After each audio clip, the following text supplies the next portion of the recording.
We begin tonight with the new Congress. Republicans in control of both the House and the Senate, and soon a new Republican president. But it was the president-elect whose voice was heard today, or at least his tweet. Mr. Trump weighing in after a late-night move by Republican members of Congress to try and dismantle an ethics board that worked independently to oversee Congress. It happened under the radar, a closed-door meeting.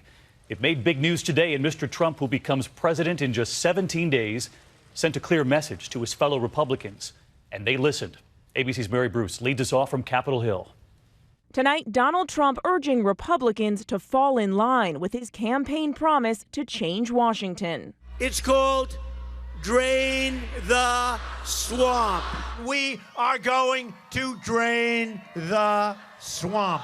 But late last night, behind closed doors, more of the same. House Republicans gutting the Office of Congressional Ethics, created to ensure they play by the rules. Defying their own leaders, members tried to strip the office of its independence and remove its ability to issue public statements and investigate anonymous complaints. Democrats were swift to respond. Nancy Pelosi tweeting, "So much for draining the swamp."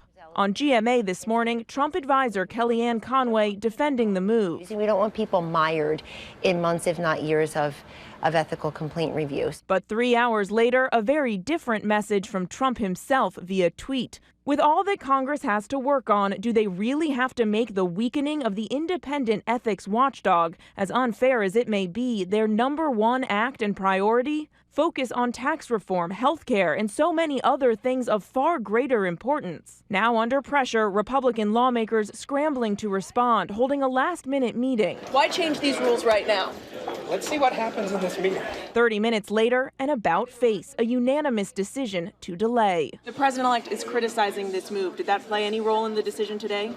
Yes, it animated the press. And the speaker, we tried to ask, but he wouldn't bite.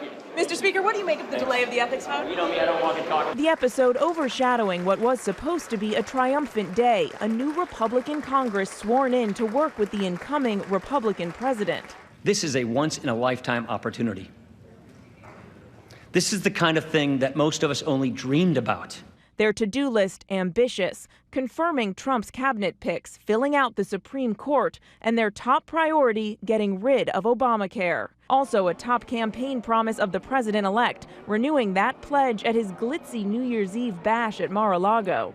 We're going to get rid of Obamacare because Congress has already voted more than 60 times to repeal Obamacare, but they still have no clear plan to replace it or what to do about the 20 million Americans who rely on it for health care coverage. But tonight in the Senate, the first step to repeal Obamacare has already begun.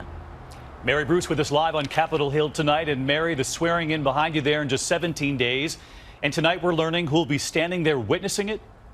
David, we've learned that Bill and Hillary Clinton and George W. Bush will all be here for the inauguration. One of the last times we saw Bill and Hillary Clinton together was them smiling on Election Day. But then, David, of course, that stunning defeat. George W. Bush famously did not endorse during this election, but they all know what it's like to be in office. And they'll all know what it will be like for Hillary Clinton to sit there, how difficult it will be for her to watch Donald Trump be sworn in as the 45th president of the United States.